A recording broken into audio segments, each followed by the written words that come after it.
बेशक अगली बार इस तरीके की कोई कंपनी आए तो उस पर भरोसा करेंगे। तो निवेशकों की वेल्थ बनना जरूरी, तो ये कंपनी के लिए ये बड़े संकेत है। अब आइए सेक्टर के लिए।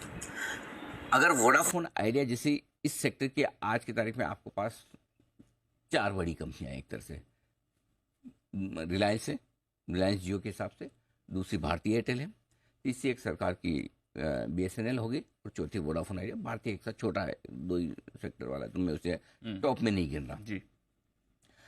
इस सेक्टर में आप BSNL छोड़ दीजिए, सरकारी कंपनी है। प्राइवेट प्लेयर्स में तीनों में सबसे कमजोर कड़ी वोडाफोन है। अगर सबसे कमजोर कड़ी पर अगर लोग इतना भरोसा करें, ठीक है, एक चीज हो सकती है कहने के लिए दीप की रिटेल इन्वेस्टर्स 13 रुपए 12 रुपए 10 रुपए का स्टॉक है तो उसको बड़ा इंटरेस्ट आता है, लेकिन QIB कैटेगरी में 19 गुना इश्यू भरता है। तो QIB कैटेगरी 10 रुपए और 1000 रुपए में फर्क नहीं पड़ता है। वो वैल्यूएशन से पैसा डालते हैं या स्टोरी पर डालते हैं। करेक्ट। और एक से एक बड़े नाम आए, चाहे घरेलू फंड हो चाहे विदेशी फंड हो। तो ऐसे में एक चीज क्लियर है कि ये मैंडेट वोडाफोन आइडिया को नहीं है, सिर्फ ये मैंडेट टेलीकॉम सेक्टर को। आज मैं आपको एक बहुत बड़ी बात कहने जा रहा हूँ कि अगले 2 साल के लिए टेलीकॉम सेक्टर को अपने पोर्टफोलियो में भर लीजिए। खरीदिए मत, भर लीजिए, ओवरवेट हो जाइए, क्योंकि ये वोडाफोन आइडिया का जो रेस्पॉन्स है कुछ अलग कहानी कह रहा है। टेलीकॉम सेक्टर क्या कह रहा है? डिजिटल इंडिया के लिए आपको टेलीकॉम प्लेयर्स की जरूरत है। हिंदुस्तान दुनिया भर में सबसे ज्यादा डाटा कंज्यूम करने वाली कंपनी है, और अगर हमें सक्सेसफुल होना है टेक्नोलॉजी के मामले में, डिजिटल पेमेंट्स के मामले में, इकोनॉमी की ग्रोथ हमें 7% 8% पर बरकरार रखनी है, तो ये टेलीकॉम इंफ्रास्ट्रक्चर नेटवर्क बहुत ज़रूरी है।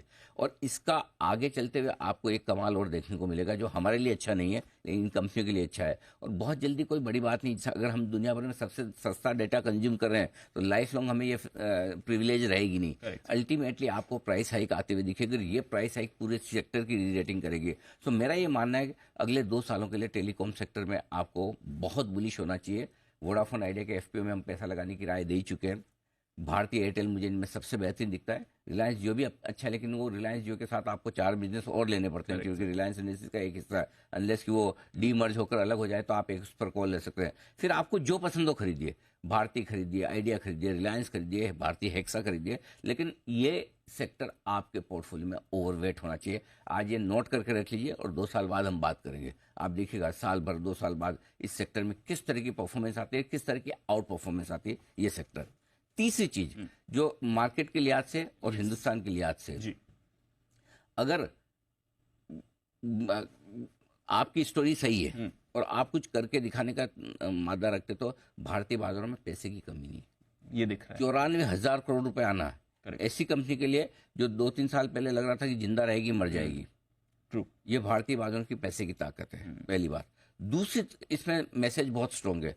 अगर सरकार किसी कंपनी के पीछे मजबूती से खड़ी रहे कि हम इसे मरने नहीं देंगे, हम इसे जिंदा भी करेंगे, हम इसे चलाएंगे भी और दौड़ाएंगे भी, तो उस पर किस तरह का रिस्पॉन्स बाजार देता है, कॉन्फिडेंस दिखाता है। क्योंकि वोडा आइडिया में एक चीज क्लियर है, 32% सरकार की हिस्सेदारी है। जरूरत पड़ने पर वो उनका और जो लोन है, ड्यूज है, उसको इक्विटी में कन्वर्ट कर सकते हैं। पूरा सपोर्ट है। अगर सरकार की तरफ से सपोर्ट आने पर किस तरह से बिजनेस और मार्केट कॉन्फिडेंट हो सकता है, उसका ये दूसरा एग्जाम्पल है। और ऐसे में कितना भी बड़ा FPO, पहले होता यह था कि जब आप बड़ा FPO की बात सुने मार्केट गिर जाता होता था, बोले ये तो गया काम, इतना पैसा बाहर निकल जाएगा, ये हो जाएगा। बड़ा FPO आना मतलब टॉप बन गया। आज देखिए बड़े FPO को इतना रेस्पॉन्स मिलना, सबसे बड़ा FPO इतना बड़ा रेस्पॉन्स 7 गुना बढ़ना। सो आई थिंक ये बाजार की ताकत भी दिखाता है कि इंडियन मार्केट्स में क्या ताकत है। तो ये एक बड़ा लैंडमार्क दिन है जो वोडाफोन आइडिया में आपने देखा है। आई एम श्योर अब सिर्फ एक ही चीज चाहिए दीप कि कंपनी की तरफ से परफॉर्मेंस आनी चाहिए।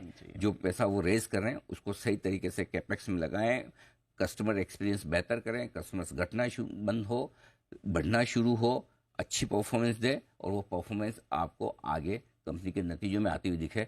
तो फिर ये एक बहुत ही बढ़िया लिटमस टेस्ट होगा जो कई सारे प्रमोटर्स जिनकी नीयत अच्छी है, जिनका प्रोडक्ट अच्छा है, उनको आगे आने के लिए उत्साहित करेगा, प्रोत्साहित करेगा कि हम भी पैसा जुटाकर बाजार में परफॉर्मेंस देकर कंपनी को रिवाइव कर सकते हैं। ये बड़ा एक एग्जांपल सेट करेगा। सही चेक मार्क्स लग गए इसमें। बिल्कुल, ये अच्छा हो गया, तो बहुत ही बढ़िया। चलिए, अच्छे संकेत से आपने शुरुआत करी। वोडाफोन आइडिया कंपनी के लिए अच्छा है, सेक्टर के लिए अच्छा है, बाजार और इंडिया की इकोनॉमी के लिए अच्छा है। तो एक तरह से ये तो रिवाइव हो गया। अच्छा सर, हमारे बाजार के भी एक रिवाइवल की बात करते हैं।